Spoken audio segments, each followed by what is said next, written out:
Hazrat Hafsa radiallahu anha says, we used to stop our young women from going to perform Eid prayer. A woman came and stayed with us at Qasr Bani Khalaf. She, with reference to her sister, said that her husband participated in 12 holy wars in the company of the Prophet ﷺ, whereas in 6 holy wars my sister was along with him. She said, we used to bandage the wounded and look after them.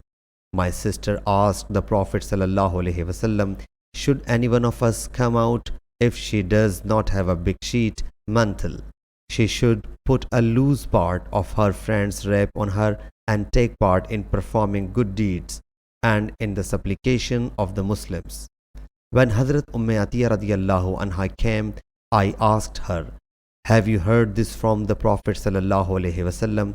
She said, yes, by my father.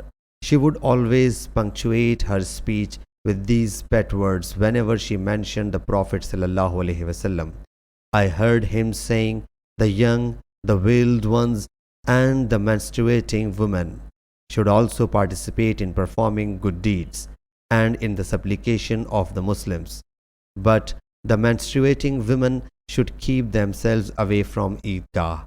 Hazrat Hafsa radiallahu anha said, should menstruating women do so? She said, does not she visit Arafat, etc. Sahih Bukhari, Hadith number 324.